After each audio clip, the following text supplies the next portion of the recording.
Shalom saudara-saudara yang dikasihi oleh Tuhan.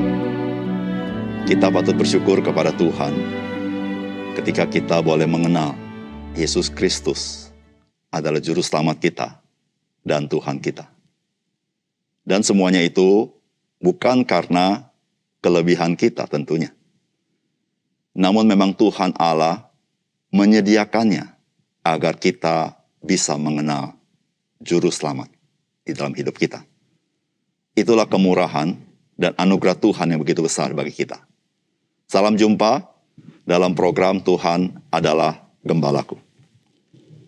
Saudara, apakah mudah untuk seseorang mengaku-ngaku dia adalah Mesias itu?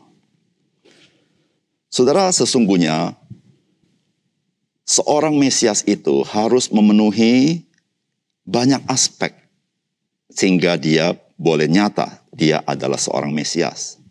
Mengapa demikian? Karena untuk menjadi seorang Mesias, maka dia harus memenuhi nubuatan-nubuatan di dalam perjanjian lama itu sendiri.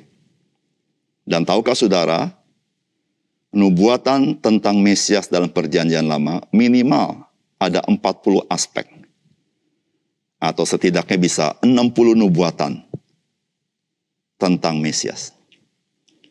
Saudara, ada penelitian mengenai seberapa mungkin seseorang itu bisa mengaku dan diri Mesias dan bisa memenuhi kriteria nubuatan di dalam perjanjian lama.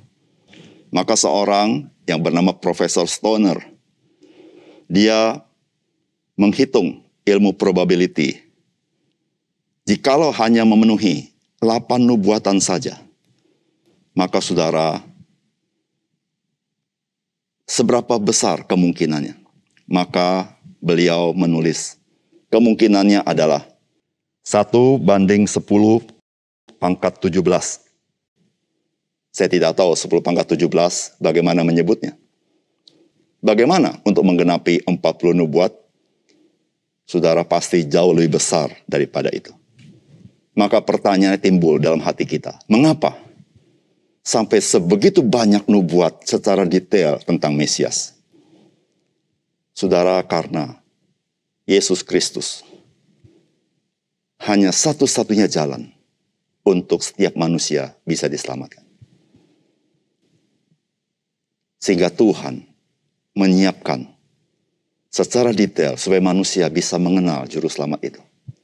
Dan tidak mudah atau tidak mungkin seorang penipu untuk memalsukan Mesias itu sendiri. Oleh karena itu saudara, ketika kita mengenal Mesias, saudara, kita melihat betapa besar kasih Tuhan kepada kita. Mari kita membaca firman Tuhan dari Lukas pasal 2 ayat 21 sampai 38. Dan ketika genap 8 hari dan ia harus disunatkan, ia diberi nama Yesus, yaitu nama yang disebut oleh malaikat sebelum ia dikandung ibunya. Dan ketika genap waktu pentahiran menurut hukum Taurat Musa, mereka membawa dia ke Yerusalem untuk menyerahkannya kepada Tuhan. Seperti ada tertulis dalam hukum Tuhan, semua anak laki-laki sulung harus dikuduskan bagi Allah. Dan untuk mempersembahkan korban menurut apa yang difirmankan dalam hukum Tuhan, yaitu sepasang burung tekukur atau 2 ekor anak burung merpati. Adalah di Yerusalem seorang bernama Simeon, ia seorang yang benar dan saleh, yang menantikan penghiburan bagi Israel. Roh Kudus ada di atasnya, dan kepadanya telah dinyatakan oleh Roh Kudus bahwa ia tidak akan mati sebelum ia melihat Mesias, yaitu dia yang diurapi Tuhan. Ia datang ke bait Allah oleh Roh Kudus. Ketika Yesus anak itu dibawa masuk oleh orang tuanya untuk melakukan kepadanya apa yang ditentukan hukum Taurat. Ia menyambut anak itu dan menatangnya sambil memuji Allah, katanya, "Sekarang Tuhan, biarkanlah hamba-Mu ini pergi dalam damai sejahtera sesuai dengan firman-Mu. Sebab mataku telah melihat keselamatan yang daripada-Mu, yang telah Engkau sediakan di hadapan segala bangsa, yaitu terang yang menjadi penyataan bagi bangsa-bangsa lain, dan menjadi kemuliaan bagi umat-Mu Israel." Dan bapa serta ibunya amat heran akan segala apa yang dikatakan tentang dia. Lalu Simeon memberkati mereka dan berkata kepada Maria, ibu anak itu, Sesungguhnya anak ini ditentukan untuk menjatuhkan atau membangkitkan banyak orang di Israel dan untuk menjadi suatu tanda yang menimbulkan perbantahan. Dan suatu pedang akan menembus jiwamu sendiri, supaya menjadi nyata pikiran hati banyak orang. Lagi pula di situ ada Hana, seorang nabi perempuan, anak Fanuel, dari suku Aser. Ia sudah sangat lanjut umurnya. Sesudah kawin, ia hidup 7 tahun lamanya bersama suaminya. Dan sekarang ia janda, dan berumur 84 tahun. Ia tidak pernah meninggalkan bait Allah, dan siang malam beribadah dengan berpuasa dan berdoa. Dan pada ketika itu juga, datanglah ia ke situ dan mengucap syukur kepada Allah, dan berbicara tentang anak itu kepada semua orang yang menantikan kelepasan untuk Yerusalem. Saudara yang dikasihi oleh Tuhan, firman Tuhan yang kita baca hari ini mengisahkan tentang Yesus Kristus yang disunat pada hari 8.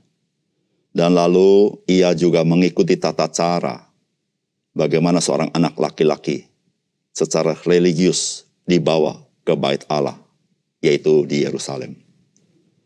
Saudara, ketika Yesus Kristus dibawa oleh orang tuanya ke Yerusalem, ke bait Allah, maka saudara-saudara, di situ ada seorang yang bernama Simeon.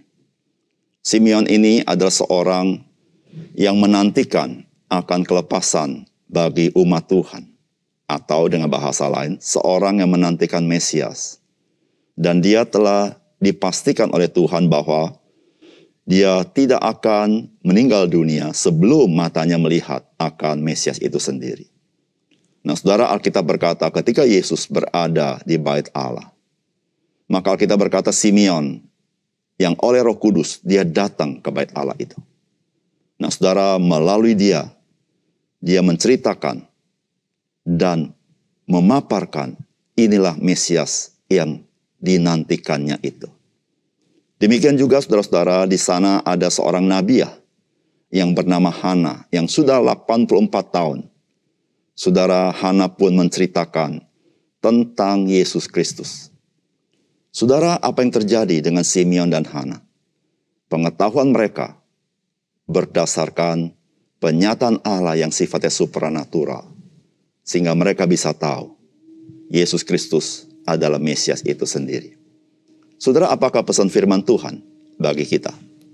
Yang pertama, saudara, Tuhan sendiri dengan cara yang supranatural meneguhkan dan memastikan akan Mesias, yaitu Yesus Kristus. Saudara, firman Tuhan berkata, adalah di Yerusalem seorang bernama Simeon. Ia seorang yang benar dan saleh yang menantikan penghiburan bagi Israel. Roh Kudus ada di atasnya, dan kepadanya telah dinyatakan oleh Roh Kudus bahwa ia tidak akan mati sebelum ia melihat Mesias, yaitu dia yang diurapi Tuhan. Ia datang ke bait Allah oleh Roh Kudus. Ketika Yesus anak itu dibawa masuk oleh orang tuanya untuk melakukan kepadanya apa yang ditentukan hukum Taurat.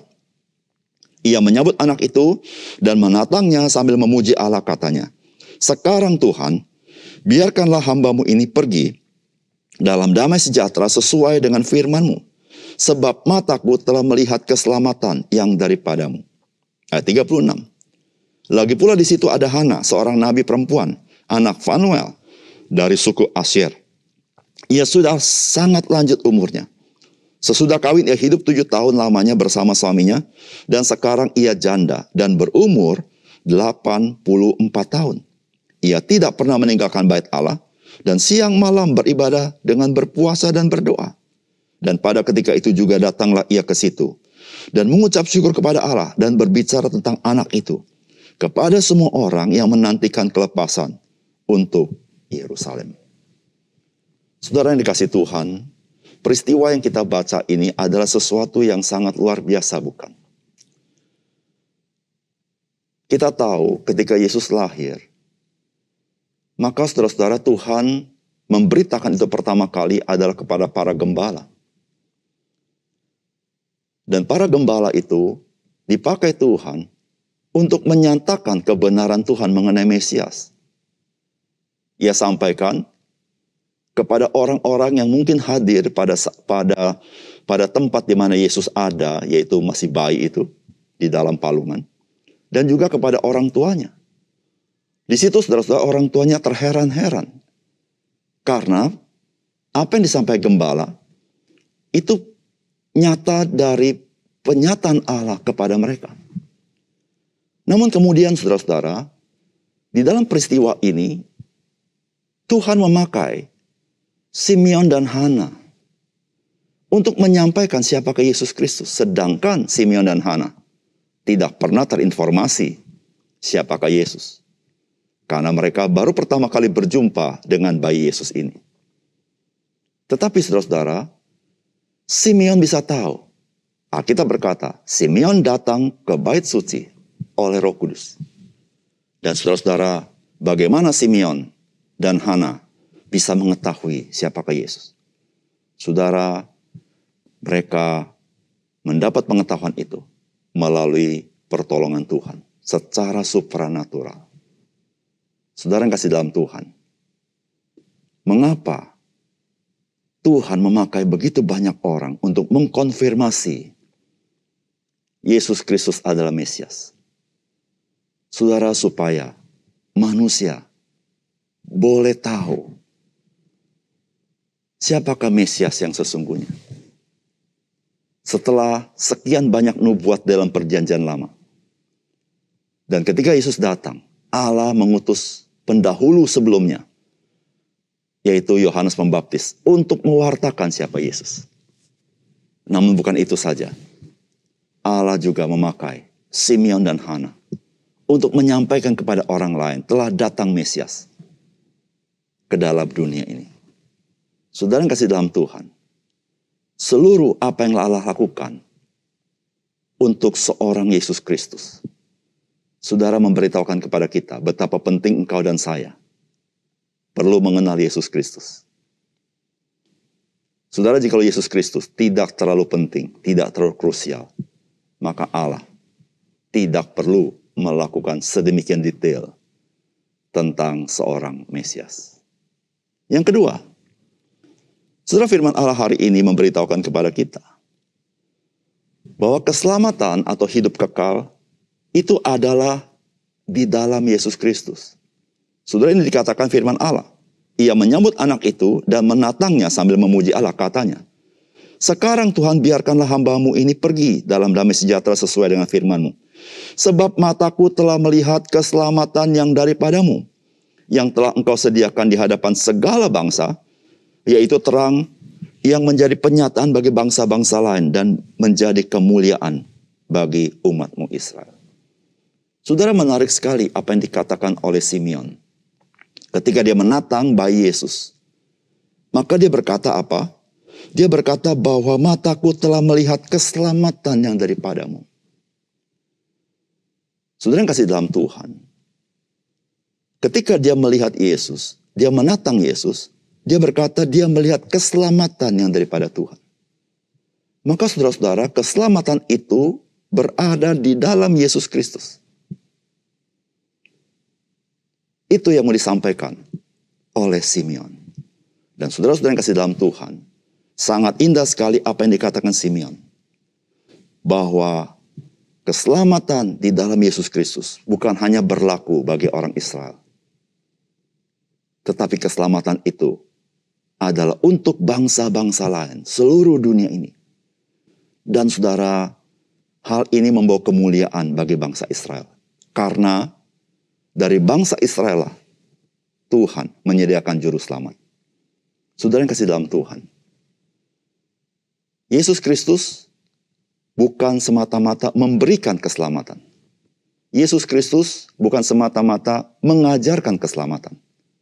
Yesus Kristus bukan semata-mata menunjukkan jalan keselamatan. Tetapi Alkitab memberitahukan, Yesus Kristus itu adalah keselamatan itu sendiri. Sehingga saudara, tidak ada jalan lain kecuali kita menerima Dia, yaitu Yesus Kristus. Ketika kita menerima Yesus Kristus sebagai juru selamat kita dan Tuhan kita, pada saat yang sama kita sedang menerima keselamatan itu. Saudara, keselamatan bukan tergantung apa yang kita perbuat dalam hidup ini. Tetapi keselamatan itu ada di dalam Yesus Kristus karena Dia adalah anak Allah itu sendiri. Saudara, sudahkah saudara secara pribadi menerima Yesus Kristus itu.